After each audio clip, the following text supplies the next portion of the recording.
Ashama harka fuunee daawwattootaa fi hordoftoota keenya akkam nagaa keessanii nageenyi koo kan jaalalaaf kabajaa bakka jirtanitti sinaa qabu. Egaan daawwattoota hordoftoota keenya koonsartii ajaa'ibsiisaa koonsartii seenaa qabeessa Minnesotaatti yookaan Ameerikaatti galaana gaaromsaa qopheessirratti keessummoonni hedduun argamanii bifa ajaa'ibsiisaa ta'een kabajataa jiran akkuma viidiyoo irratti argaa jirtan kan haa ta'uti akka tasaa ta'ee wanti wayii mudate sun illee maalinni obboleessa Jaalmarroo Dirribaa barreeffama wayii waa'ee galaanatirraa dubbate waan jedhamu wayiitu jira. Haa ta'uti deebii kenneefii jira Sisaay Dirribaa jechuudha. Waan baay'ee nama rifachiisu ture anis rifadheen ture. Waa'ee keessayyuu Haacaaluu Hundeessaa dabalatee artistoota Oromoo irratti qeeqa wayii akka maleetti barreesse. Qeeqa erga barreesseen booda namoonni gara hedduutti hiikatanii innis deebii ofii deebisee jira. Egaan deebiin isaa maal akka ta'e akkasumas koonsartichi maal akka fakkaatu walumaan daawwachaatiniin kan deemnu ta'a. Mee viidiyoo kanas daawwachaa wanta obboleessi Jaalmarroos jedhe daawwadhaa hanga xumuraatti jechuudha. Koonsartii seena qabeessa galaana gaaromsaa kanallee daawwadhaa isiniin jedha guutuusaa. Obboleessi jaalatamaa fi kabajamaa Jaalmarroo Dirribsaa maqaansaa Sisaay Dirribaa kan jedhamu dhiyeenyatti kan Ameerikaa dhaqee ture har'a ganama qeeqa cimaa tokko fuula miidiyaa hawaasaa irratti gadi baasee jira. Qeeqa inni baase keessaa kanneen kana fakkaatan dubbifachaa deemuun ni danda'ama. Wanti inni jedhellee akkuma argaa jirtan kanatti yeroo ammaa kanatti koonsartii dhiichisuun shubbisuun morma maaltu isiniif ragada. Yeroo ammaa kanatti aartistaa Haacaaluun goota isaa gumaasaa osoo hin baafanne osoo wanti tokko hin ta'amne maali shubbistan waan jedhuu fi wantoota hedduurraa barreessee jira. Haa ta'uti koomentiilee jajjabaan kennamee jira bifa qeeqatiin bifa gorsaatiin akkasumas mootu bifoota adda addaatiin yaadni dhiyaateefii jira. Yaada san walitti cuunfuudhaan anis akka dhuunfaa kiyyaatti waan sanarra baay'ee tokko rifadhee ture maaliif guyyaa har'aa akkuma beekamutti koonsartiin kan jiru koonsart aartist Galaanaa Gaaromsaa sadarkaa Ameerikaatti koonsartii cimaa fi koonsartii guddaa seena qabeessatti hojjetame. Oromoon kumaatamaan achirratti bahanii simatanii gaafa barreeffama kan arginu wantoota hedduun nutti mul'ate. Wanti kun hinaaffadhamoo akkasumas immoo dhuguma oromummaadhaaf immoo wanta biraati waan jedhu keessa of galchinee of gaafachaa turre. Oromoon duraanuu wal sakaaluudhaan wal cabsinee akkasuma qabsoo keenya duubatti harkifannee waan jedhu hubadhee garuu dhuma irratti barreeffama isaa lammaffaa kana gaafan argu wanta hundaayyuu irra deebi'ee yaade maalinni barreeffamni isaa lammaffaan wantichi inni barreesse sun akka galaanadhaaf hin taanetu dubbatama. Ammas garuu koomentii jalatti wanni ta'amaa jiru maalinni galaanadhaaf kan hin taane yeroo ammaa kanatti eenyu koonsartii qopheessaa jira eenyutu dhiichisaa jira kan jedhullee ammas hordoftoota irratti gaafii guddaa ta'e garuu kan abbarra beeku budaadha waan ta'eef abbichi ammallee lakki ani galaana fi miti galaanadhaaf iddoo guddaa qaba. Ani inumaayyuu Ameerikaa kanatti isaayyuu argee isa wajjin dalaguu barbaada waan jedhutu barreeffama isaa kanarra jira jechuudha. Kanaaf Sisaay Dirribaa lammeessallee akkuma nama kamiitu qabsoo Oromootiif aarsaa danda'amu kafalee jira. Yoo inni kafaluu baateyyuu obboleessi isaa har'a maal keessa akka jiru hundi keenya hin beekna. Sababa sanii maatiin isaa dararame waa hedduu ta'ee jira.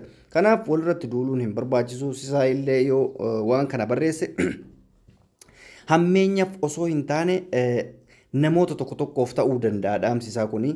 Kanaaf galaanaa miti jedhee jira waan ta'eef irratti duuluun hin barbaachisu.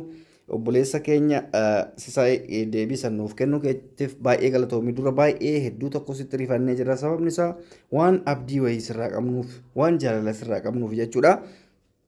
Ati garuu hordoftoota keetiif deebii deebisuun baay'ee kabajaa nutti uume jechuudha. Galaanaa Gaaromsaa waan baay'ee nama ajaa'ibsiisu keessa koonsartii san liivii ilaalaan ture jechuudha. Akka malee garmalee miira Haacaaluttiin sirbaa ture. Hordoftoonni illee sirboota Haacaaluu akka sirbaniif gaafachaa turanii innis miira isaanii hubatee waan baay'ee gochaa ture jechuudha. Bakka sanitti waan nama ajaa'ibsiisudha. Dhugumatti Oromoon wal jajjabeessuu irratti yeroo ammaa kanatti sababa aartistaa Haacaaluu Hundeessaatiif aartistoota hafan akka jajjabeessanii faamilee godhan. Mee amma viidiyoo kana yeroo laaltan simannaan isaaf taasifame simannaa seenaa qabeessa sadarkaa konkolaataa mootummoota gurguddootii fi sadarkaa heelikooptariitiin xiyyaaratiin magaalaa irraa gara magaalaatti simachuu jechuun galaanadhaaf kabaja akkamii akka qaban hundi keenya baruun nu rakkisu jechuudha. Kuloo amma fakkeenyaaf dheengadda simatame kun xiyyaara heelikooptarii xiqqoo san jechuudha kan nama dhuunfaa. Helikooftariin tu yoo xiqqaate mallaqa doolaara kumaatama hedduun waan lakkaamuun kireeffamti. Namni dhuunfaa tokko helikooftariin deemuu jechuun sadarkaa Oromootitti kun kan jalqaba jechuu hin danda'ama. Jawaariyyuu helikooftara dhuunfatiin deemee hin beeku. Helikooftara xiyyaara ummataatiin fi makiinaa manaatiin deemaa ture. Xiiqii guddaadhaan isa simatan jechuudha. Warri Ameerikaa kun dhugumatti baay'ee ruboonsanii jiranii. Amma dura akkuma argitanii eenyu lataa Qananii'aa hanga irratti Ameerikaa kutaalee hedduu deeme ji'a 3 deema. Mallaqa guddaa dalagatee gala. Aartistii Oromoo jechuun gaafa akkatti waan aartii ofii irratti argisiise san lafarratti argisiisedha jechuudha. Maaliif yoo aartii qofa sirbaa ooltee miskiina taatee hiyyeessa taate bu'aa tokko hin qabu. Namoonni Oromoo keessaa xiqqoo gama aartii kanaan fayyadamee yoo jiraate aartist Alii Birraa qofa. Alii Birraatiyyuu aarsaa hedduu kaffalee wantoota hedduu keessa dabarfatee xiqqoo wantoota akkasiitti fooyyeffatee Qamarii Yuusufillee yeroo tokko hanga tokko fayyadamee jira. Namoonni kuwwan bilaashuma xaaran jechuun hin danda'ama. Kanaaf amma viidiyoo ajaa'ibsiisaa guyyaa har'aa koonsartii isaa irratti argame hin qaba waan ta'eef koonsartii isaa akkamitti akka dabarse waliin sirbitanii waliin shubbistanii hin laaltanii yaada keessan immoo kennattanii Galaanaan baay'isawee nama dhugumatti xiiqiti nama xiiqiti akka biltsiginnaa san gadi ba'ee biltsiginnaa ta'ee mallaqaaf jedhee bitame raayyaa ittisa biyyaa maaliyyoo maalii waan akkasiin jenne namni raayyaa ittisa biyyaa jechaa ture namni booyaa ture eenyunni warra akka Caalaa Bultumee kanneen kana fakkaatantu raayyaa jedhee booye. Mee gadi xiqqeenyi isaanii jechuudha viyuun guyyaa takka keessatti 10,000 qofa laaleef Galaanaa Gaaromsaa nama 100 meeqa laalaa ture jiran har'a Galaanaa Gaaromsaa sirbiin dhiyoo kana baay'isuun miiliyoona 6.3 oli jechuudha. Garuu gaafa ati mootummaa jalaa qaabbattee uummata keetti fuula garagalfatte namni abbaa kanaa siin hin jiru. Aartistiin Oromoo keessaa Caalaa Bultumee caalu hin jiru ture. Garuu amma zeeroo ta'e maaliif haamileen hin jiru mallaqaaf deema. Saba kanaaf hin dhaabbatu Oromoon immoo nama saba isaatiif hin dhaabbanne dantaatti hin qabdu waan ta'eef haala isin argitan san keessa jira. Kanaaf amma koonsartii seenuudhaaf Galaanaan deemaa jira. Koonsartichallee bira ga'uuf deemaa jirra. Anis viidiyoo koonsartii isaanii haala ajaa'ibsiisaatii fi kwaalitiidhaan waraabame tokko buufadhee isiniif dhiyeessaa jira jechuudha. Amma magaalaa Ameerikaa keessa zooraa jira. Magaalaa Ameerikaa laalaa akka bareeddu asumaan jechuudha. Kanan isinin jedha viidiyoo isaa kana hordofaatiniin wal arginaa achi boodas wanta inni ta'amee fi wanta jiru kan waliin arginu ta'a viidiyoo isaa waliin turti gaarii qabaadha. Chasanyii gootaa gootu qabdoo dheeloo gamachuu beeku waatu kuqanii hundagaa eegu jabaa keessan mana dhaatii baasa rafina galatoo DJ Fukoo hojii kenna.